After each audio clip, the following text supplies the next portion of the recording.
That guy just swung the club 130 miles an hour with 191 ball speed. It's because he swings the Mach 3 swing trio, baby.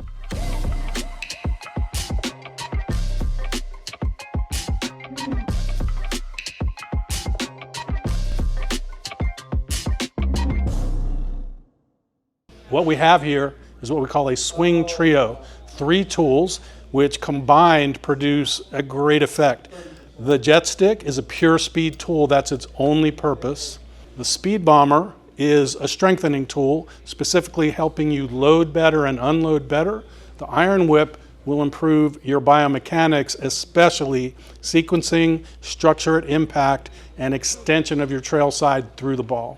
This is called a loop bomber. It's a part of our family of tools called speed bombers. It's a strength training tool. It will strengthen the entire swing arc, but most importantly, it will teach you how to load your body and unload without you having to process that intellectually. The tool will be the teacher. We're going to show him 2 drills. The first one is called backswing throw. Sometimes we call it throw and hold. So he will point his entire body toward the target. He will rip that tool back into his backswing and he will stop completely dead and hold. Okay, let's look at what's really happening here. The reason he starts out in front is it's going to give him more time now and more distance to create speed and momentum. And that's the key, because he's got to be really strong at the top of the backswing there to stop all that momentum, and he can only do it by loading super efficiently. So I'm going to have him do one. If he wasn't this strong, he would waver as he gets to the top. That means he can't stabilize that load. So it is really building strength at just the right moment he needs it, right there, to be able to transition efficiently and with really good leverage. The progression from that drill is called throw and go. So he's going to point the same way. He's going to pull back really strong the same way, but now he's not going to stop. He's going to immediately change direction and swing back through. And go. Boom. Okay? That move is extremely dynamic. When you do that with a golf club, that change of direction is where most of the strength and power you need to really execute good swings. In sprinting sports, they do plyometrics to change that. So when you're running and your foot is hitting the ground, that's when the change of direction happens. And so in the gym, people do plyometrics. They do jumping drills. They do things so that when they go sprint, their body's more adapt to doing it. So what this drill, if we look at it one more time, I want you to focus as Trent changes directions at the top of the swing. We are doing a golf plyometric. Go ahead. There, boom, that change of direction. This is one of the most unique ways to train it. It's heavier than your club. It's going to load your body more aggressive than your club, thus creating the first ever golf plyometric. This is called a jet stick. It's a pure speed tool. It's the best tool to practice the most important Mach 3 principle, which is called speed out in front. So the good part is the tool makes a swishing sound when you swing it. His job is make that sound out in front of the ball.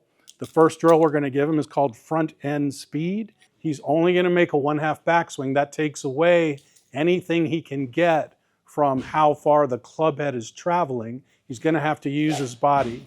He's going to do 5 in a row. He's going to try to escalate the speed each time. The progression from that drill is called high speed full driver swings. So these are going to be continuous swings, escalating the speed each time. He's not restricting his backswing, so we want as much effortless speed as he can produce. That change of direction is now an additional plyometric. We did it with the bomber, now we're doing it with the jet stick. We're training the body to do it with more load, then we're training it to do it neurologically faster. That combination is what we're after to change your ability to be athletic in the golf swing. I got a lot of tools here. There's a lot of things on the marketplace. This is the greatest overspeed tool. The reason being is you swing it as fast as you can. It's the only Mach 3 tool we swing that fast, okay? And the difference between all of these is the fact that this whip helps you understand where your release point is. And then 2 is the change of direction of this creates additional load in the wrists, the shoulders, and the elbows, overtraining you, what we do in the gym. We train greater than the force we're going to experience when we play, thus conditioning you better for the swing, making you better for the swing. An iron whip improves your biomechanics more than any of the other Mach 3 swinging tools. We've seen it improve biomechanics for 99% of golfers. What's one of the most common worst patterns that you see with your golfers? Yeah, constantly we see amateurs who are unable to keep the shaft lean of the club, and they scoop it with their wrists a lot compared to the pros.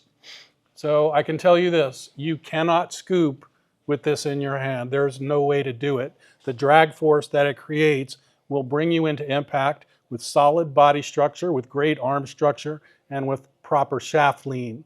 The first drill we're going to have Trent do is called low punch. This drill is called low punch. Trent's going to act like he's hitting a very low driving punch shot, like a trouble shot. So we want him to stop the shaft as close to impact as possible.